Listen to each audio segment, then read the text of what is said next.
Kenalin, aku Imei dan sekarang aku lagi ada di lapangan golf daerah BSD. Nah, aku lagi janjian nih sama Dokter Harman dari Eka Hospital. Karena episode kali ini tuh spesial banget untuk bahas back pain para golfer nih. Jadi untuk para golfer yang penasaran boleh ikutin terus dan kita mau samperin Dokter Harman yang ada di sana. Ikutin yuk.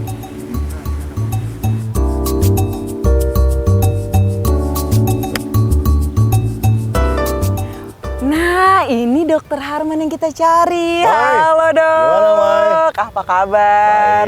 Baik. Juga, udah mulai duluan nih dok. Iyalah, pemanasan dulu sebelum main. Oh, ini pemanasan? Pemanasan. Oke, kenapa tuh dok harus pemanasan? Jadi karena saya tuh pernah nyeri pinggang sebenarnya dulu karena golf. Itu karena dulu nggak pemanasan.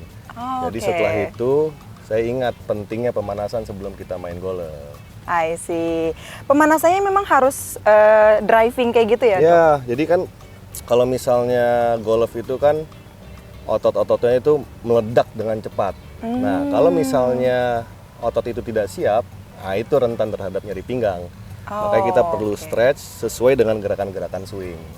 Nah, jadi gitu ya para golfer. Jadi biar nggak back pain gitu kan. Terus nanti pulang-pulang golf langsung sakit pinggang. Nah, harus pemanasan dulu. Oke deh dok, kalau gitu kita langsung main aja kali ya. Oke. Let's go. Nah dok, sambil menuju ke lapangan nih, aku penasaran sama beberapa pertanyaan. Jadi aku pengen tanya ke dokter, kira-kira resiko apa sih yang paling sering dialami sama golfer? Oke, jadi kalau misalnya pemain golf itu paling sering itu yang pertama nyeri pinggang. Nyeri pinggang, ya. Back pain ya. Yang kedua, kalau saraf kejepit dok? Oh beda. Oh beda, kalau misalnya nyeri pinggang tuh belum tentu saraf kejepit. Jadi yang paling sering nyeri pinggang. Yang kedua namanya golfer's elbow, jadi nyeri di tengah dari siku. Nah, Oke, kita bahas tentang nyeri pinggang yang lebih sering terjadi. Nah, nyeri pinggang itu misalnya pada golfer paling sering karena salah gerak. Oh, gerakan apa tuh dok biasanya yang bikin sakit pinggang? Nah, ada dua gerakan yang paling sering bikin sakit pinggang. Yang pertama adalah twisting dari pinggang. Ya, jadi muntir pinggangnya, tapi muntirnya salah. Nah, yang kedua adalah nunduk, bending forward. Ya, nah, kalau misalnya yang twisting itu sering terjadi misalnya hipnya, panggulnya itu nggak ikut muter. Pada golf itu harusnya hip tuh ikut muter. Jadi spine-nya inline.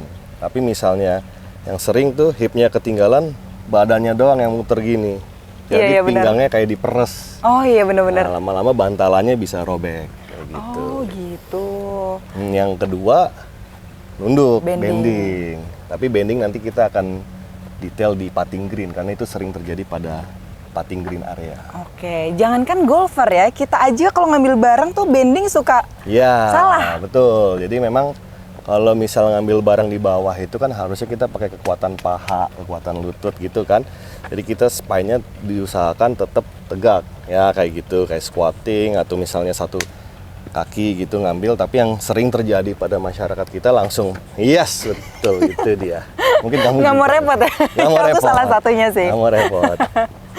Iya. Oh, jadi itu nggak boleh ya? Ya, baiknya dikurangi. Karena misalnya kita bending forward, itu beban ke pinggang kita bisa meningkat mungkin 1,5 kali lipat daripada kita berdiri. Nah, bayangkan kalau misalnya bending dalam waktu lama, itu bisa bahaya begitu naik. Itu biasanya terjadi sama orang yang udah usia nggak sih dok? Nah usia nih, kira-kira untuk kita atau mungkin usia-usia yang udah lebih tua nih gimana dok? Iya. Jadi memang usia berpengaruh karena seiring dengan meningkatnya usia, bantalan sendinya itu dehidrasi atau aus atau menipis. Jadi dia kehilangan kekuatan untuk menopang tubuh. Nah, di samping usia yang paling penting lagi adalah core muscle sebenarnya. Otot inti tubuh, perut sama pinggang. Jadi kalau misalnya otot core muscle kita kuat, itu resiko untuk nyeri pinggangnya akan berkurang. Seringkali pada generasi muda itu lupa untuk melatih core muscle. Itu dia. Pertanyaannya gimana cara ngelatihnya dok? Jadi ada exercise yang gampang lah dilakukan di rumah. Paling gampang misalnya planking, plank, ya, atau crunch, partial sit up untuk upper abdomen, leg up untuk lower abdomen. backup untuk pinggang. Nah itu gampang dilakukan di rumah. Kalau mau lebih bagus lagi, berenang gaya bebas seminggu 2 kali, sekali berenang mungkin 20-30 menit itu cukup untuk meningkatkan kekuatan core muscle kita. Oh, jadi memang kekuatan otot itu harus dilatih terus ya dok ya? Harus supaya beban di tulang belakang bagian pinggang itu terdistribusi ke otot juga. Jadi penopangnya kuat. Kalau misalnya penopangnya lemah, semua beban ke tulang pinggang. Itu yang paling sering bikin low back pain. Nah ini ilmunya bagus banget nih teman-teman semua ya pemirsa. Untuk golfer maupun enggak, ini tuh ilmunya bagus banget karena kita jadi tahu ternyata bending itu nggak boleh sembarangan, ada aturannya. Dan kita harus melatih otot perut kita, otot punggung kita.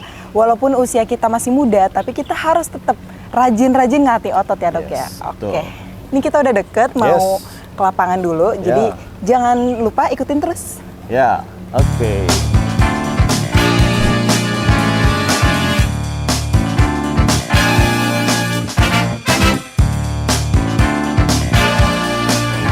Dok, lanjutin percakapan kita tadi, aku penasaran juga kira-kira kalau misalnya sakit pinggang itu keluhan apa sih yang biasanya dirasain yang khasnya orang back pain? Ya, jadi memang seperti judulnya nyeri pinggang pasti nyeri di daerah pinggang, punggung bawah ya kalau misalnya orang bilang. Nah tapi sebenarnya penyebab nyeri pinggang itu paling banyak sebenarnya otot masalahnya.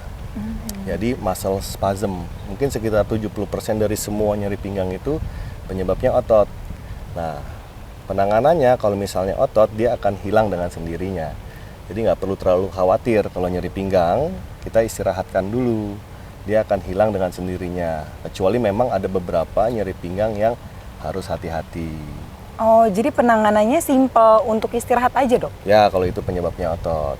Tapi ada beberapa nyeri pinggang misalnya disertai dengan demam, nggak lazim itu. Jadi ada namanya red alert, hati-hati ya kalau misalnya nyeri pinggang disertai dengan satu misalnya demam.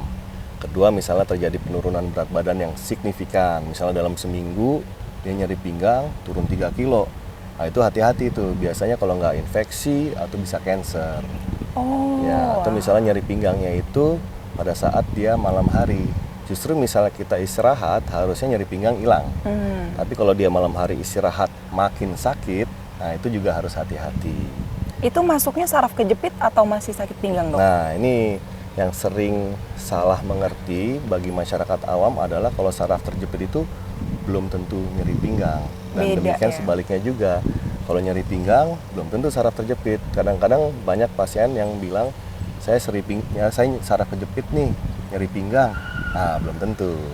Oke, nah kalau tadi dokter bilang istirahat aja, aku pernah denger nih ada terapi namanya fisioterapi. Nah itu untuk yang mana nih dok? Yang sakit pinggang kah atau yang saraf kejepit? Ya, bisa dua-duanya. Ya, sebelumnya misalnya tentang saraf kejepit itu, harus memberikan keluhan saraf yang terjepit. Nah, saraf itu ada 3 komponen secara umum. Ada komponen sensorik, motorik, dan otonom. Sensorik itu misalnya nyeri rasa, raba, baal, kayak gitu. Menjalar ya, misalnya di pinggang dia menjalarnya ke bawah. Kalau di leher, menjalarnya biasanya ke tangan. Jadi nggak mungkin saraf kejepit di pinggang, keluhannya di tangan ya, itu nggak mungkin. Dia harus menjalar ke bawah. Nyeri yang menjalar kayak kesemutan. Terus misalnya dibiarkan lebih lama atau misalnya jepitannya terlalu hebat bisa menimbulkan kelemahan motorik itu namanya ya. Motorik itu kelemahan anggota gerak, kaki, jari kayak gitu. Atau sampai keluhan otonom. Otonom itu seperti buang air kecil, buang air besar. Jadi bisa aja terjadi gangguan buang air kecil, buang air besar pada saraf terjepit. Nah itu tentang saraf terjepit. Belum tentu nyeri pinggang ya. Jadi harus menimbulkan salah satu dari ketiga gejala itu. Nah, penanganannya tetap kita usahakan konservatif dulu. Konservatif itu artinya tanpa operasi. Jadi mulai dari istirahat, obat, fisioterapi boleh, akupuntur boleh. Boleh dicoba dari 8 sampai 12 minggu. Kalau ada improvement, lanjutkan. Kalau no improvement, baru kita consider tindakan operasi. Oke. Jadi lumayan bahaya juga ya dampaknya ya, bisa sampai baal, Bahkan tadi dokter bilang kalau udah red alert udah sampai cancer ya. Nah, bisa salah satunya. Bisa salah satunya karena cancer bisa. Oke, jadi teman-teman pemirsa semuanya jangan anggap enteng sakit pinggang ataupun saraf kejepit, langsung diperiksakan ke tenaga ahlinya dan hati-hati kalau misalnya memang untuk para golfer ya khususnya. Untuk para golfer ada gerakan-gerakan yang tadi dokter bilang. Nah, gerakan itu yang tadi dokter belum jelasin nih. Gerakan apa? Bending ya? Gimana tuh dok? Bending nanti kita lebih jelasnya di putting green. Oke, di sana ya. Oke deh, kalau gitu kita ke putting green sekarang. Oke.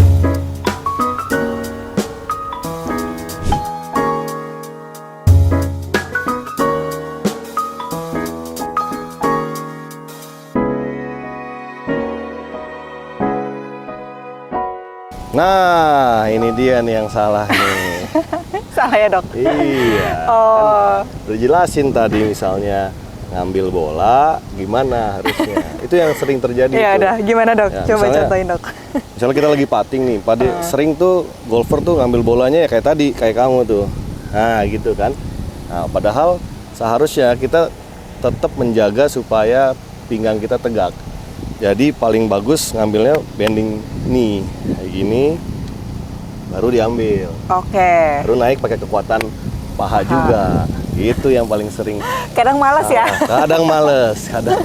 Kadang-kadang kalau misalnya lagi putting ya, putting tuh artinya kan di green tuh kita mau masukin bola ke lubang. Oke. Jadi sebisa mungkin pinggang tetap tegak. Pasti kita akan bending tapi jangan lama-lama.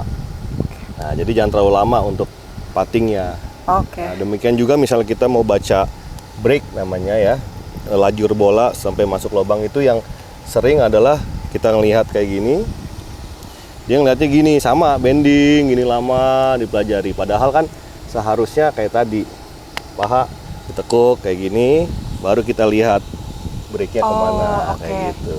Tapi nih kalau misalnya udah terlanjur keseringan begitu nih dok, itu gimana tipsnya biar mungkin mengurangi rasa sakitnya? Ya, jadi memang itu namanya habit ya, kebiasaan. Dan habit itu tidak akan bisa dirubah dalam sekejap, kayak gitu nggak bisa. Jadi perlu waktu, kebiasaan tuh mungkin sekitar 40 kali baru dia akan otomatis terbiasa. Nah, kadang-kadang bisa sampai golfer itu mengalami nyeri pinggang dan saraf terjepit. Nah, itu baru kita tanganin dengan berbeda dia. Penanganannya banyak sekali dia. Oke. Berarti kalau misalnya udah sampai ke saraf kejepit kan udah bahaya banget tuh, Dok. Kira-kira kalau udah yang memang di levelnya udah parah banget, perlu operasi nggak tuh, Dok? Iya, betul. Jadi memang sekitar 80% saraf terjepit itu sebenarnya bisa ditangani tanpa operasi ya. Jadi chance untuk sembuh saraf terjepit itu besar sebenarnya. Dan bahaya bisa ya, bisa enggak. Kecuali kalau ada tanda-tanda gangguan otonom itu yang bahaya. Kalau misalnya nyeri menjalar saja itu sebenarnya nggak bahaya tapi annoying, mengganggu quality of life ya. Nah, gangguan otonom tuh gimana maksudnya? Nah, gangguan otonom tadi misalnya buang air kecil, buang air besarnya terganggu, ngompol, terus buang air besarnya loss itu. Nah, itu yang bahaya, itu namanya cauda equina syndrome salah satunya. Itu yang harus emergency, segera ditangani. Waduh, berarti memang yang kayak gitu harus sampai operasi ya, Dok? Ya, betul. Kalau terjadi yang emergency itu harus operasi, nggak bisa enggak. Nah, setelah operasi itu kira-kira penyembuhannya berapa lama, Dok? Tergantung operasinya. Jadi kalau sampai perlu operasi itu, teknik operasi itu sangat bervariasi ya. Untuk saraf terjepit itu sebagian besar hanya perlu dilonggarkan saja sarafnya.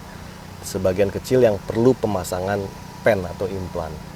Nah, jadi teknik pelonggaran saraf atau dekompresi itu sangat beraneka ragam. Bisa mulai yang dari open atau terbuka, konvensional, jadi ada sayatan di kulitnya agak panjang, sampai ke arah minimal invasif ataupun endoskopi.